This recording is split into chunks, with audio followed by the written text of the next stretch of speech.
ஒரு சில பிரச்சனையெல்லாம் ஆயிடுச்சு. இப்போ எங்கள் 2 பேரும் கல்யாணம் பண்ணி வைக்கணும்னு சொல்கிறாங்க.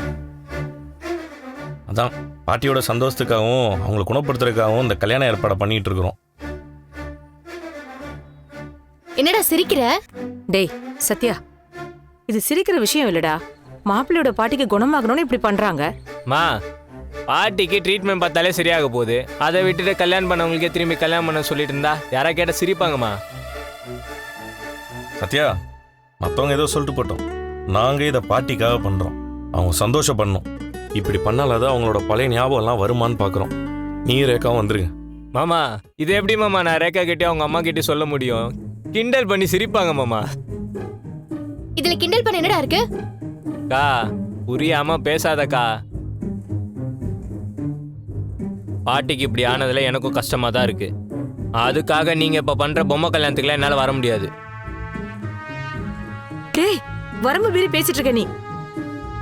மா, இப்பதான் ரேகா வீட்டுல எனக்குன்னு கொஞ்சம் மரியாதை இருக்கு. அவங்க வசதிக்கும் கௌரவத்துக்கும் நாங்க பண்ண தப்ப மன்னிச்சு ஏத்துக்கிட்டாங்க.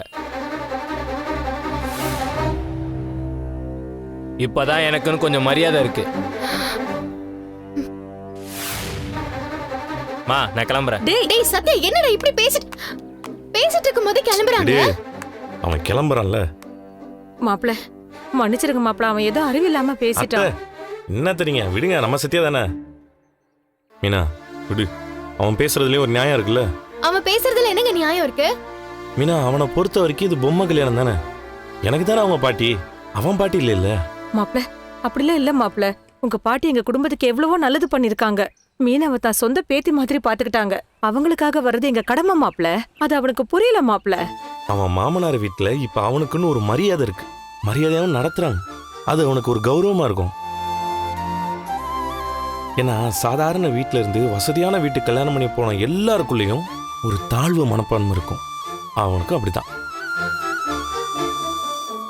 அவனுக்கு கிடைச்ச மரியாதை போயிடக்கூடாதுன்னு அவன் பயப்படுறான். அது தப்பு சொல்ல முடியாதுல்ல. அதுக்காக அவன் மொத்தமா மாறிட்டான்னு அர்த்தம் கிடையாது. நம்ம வீட்டு பையன் தானே, கொஞ்ச நாள் போனா எல்லாம் சரியாயிடும். இருந்தாலும் நம்ம குடும்ப விசேஷத்துக்கு அவன் எப்படி வரமாட்டேன்னு சொல்லுவான்? நான் கண்டிப்பா அவனை கூப்பிடுறேன் மாப்பிள்ள. அவன் வருவான். கம்பல் பண்ண வேணாத்த. பாட்டிக்காக நம்ம எல்லாரும் இதை பண்றோம். அவன் வரணும்னு இல்லத்த, அவன் நல்லா இருந்தா போதும் நமக்கு.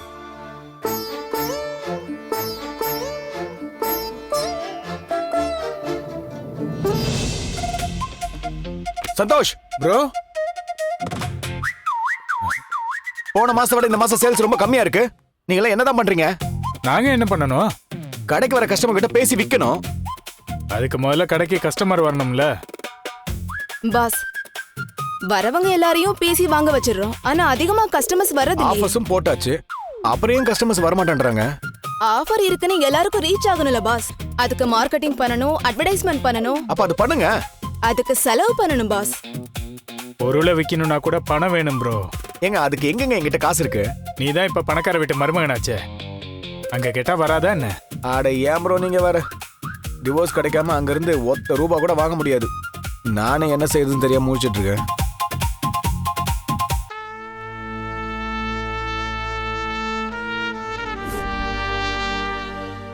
வாரகுனி, எங்களையும் அப்படி பாக்குறீங்க? நம்ம 2 பேரையும் போக சொல்றாங்க. ஓ, சரி சரி, நீங்க பேசுங்க. என்ன விஷயம் ரோகிணி? இன்னைக்கு சாயந்தரம் நம்ம கிறிஷ கூட்டிட்டு பீச்சுக்கு போலாமா? பீச்சுக்கா? ஆமா, வேணும்னா உன் ஸ்டாஃப்ஸ் 2 பேரை கூட்டிட்டு வா. நீ கூட வந்தா அவன் சந்தோஷமா இருப்பான். சந்தோஷம் ஜீவாவும் வந்தா அவனுக்கு கொஞ்சம் என்டர்டெயின்மெண்டா இருக்கும். பாத்தியா ஜீவா, கடைசியில காமெடியனை ஹீரோ ஆக்கிட்டு நம்ம 2 பேரையும் காமெடியன் ஆக்கிட்டாங்க. இப்ப எதுக்கு நீங்க 2 பேரும் சும்மா நின்னுட்டு இருக்கீங்க? போய் கஸ்டமரை பாருங்க போங்க. கஸ்டமர் எழுதி வச்சுதான் பார்க்கணும். ரோகிணி, என்னால பீச்சுக்கெல்லாம் வர முடியாது. எனக்கு நிறைய வேலை இருக்கு.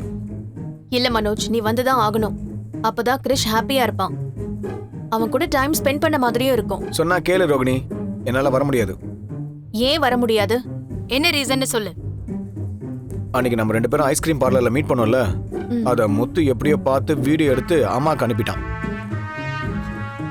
முத்துக்கு எதுக்கு இந்த தேவையில்லாத வேலையெல்லாம்? அவன் வேலையை அவன் பார்க்க மாட்டானா? அவனுக்கு மத்தவங்க என்ன பண்றாங்கன்னு பாக்குறது தான் வேலையே. அத வீடியோ எடுத்து அனுப்பிட்டான். அதுக்கப்புறம் அம்மா பார்த்து என்கிட்ட பயங்கரமா சண்டைக்கு வந்தாங்க. இன்னும் நீ ரோகிணியோட தான் சுத்திக்கிட்டு இருக்கியான்னு திட்டுன்னு திட்டினாங்க. அவங்கள சமாளிக்கிறதுக்குள்ள எனக்கு போதும் போதும்னு ஆயிடுச்சு தெரியுமா? அப்ப நீ என்ன பத்தி யோசிக்கவே மாட்டல்ல? எப்படி மனோஜ் அவ்வளவு சீக்கிரமா உன்னால என்ன தூக்கி போட முடியுது? நீயா என்ன பிடிக்கல, உன் கூட வாழவே பிடிக்கலன்னு சொல்லியிருந்தா கூட நான் இவ்ளோ கவலைப்பட்டிருப்பேனான்னு தெரியாது. ஆனா உங்க அம்மா சொல்றாங்கன்னு நான் அவாய்ட் பண்ற பாத்தியா? எனக்கு அதுதான் மனோஜ் ரொம்ப கஷ்டமா இருக்கு. நீ என் நிலைமையை புரிஞ்சுக்க ரோகிணி. நான் உன்னை நல்லா புரிஞ்சுக்கிட்டேன் மனோஜ். அதான் இவ்ளோ கஷ்டப்படுறேன். அதே நேரத்துல நீயும் என்ன புரிஞ்சுக்கோ ப்ளீஸ்.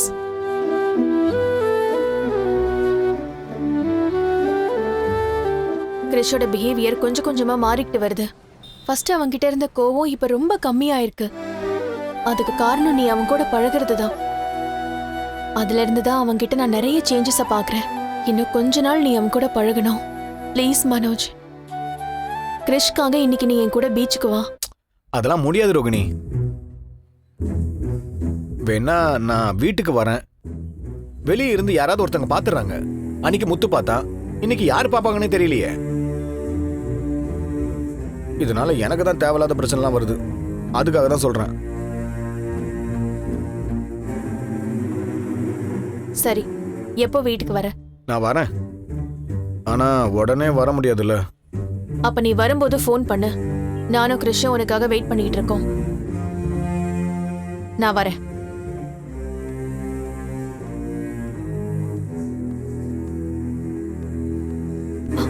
ஐயோ, இவங்க நம்ம செக்கப் போற டாக்டர் ஆச்சே. இவங்க ஏன் இங்க வராங்க?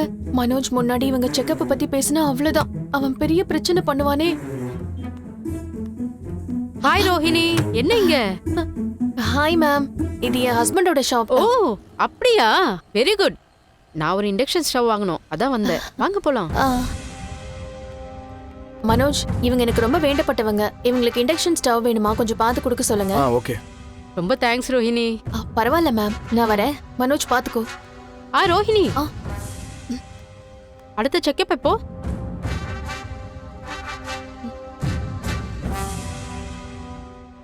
அது வந்து மேம் எனக்கு கரெக்டா டேட் தெரியல. நான் டைரியில நோட் பண்ணி வச்சிருக்கேன். அதுல செக் பண்ணிட்டு வரேன் மேம். ஓகே. இப்போ பாரு ரோஹிணி, உனக்கு இப்ப பேபியோட ஹார்ட் பீட், அனாமலி ஸ்கேன்லாம் எடுக்க வேண்டிய டைம் இது. லேட் பண்ணிடாத.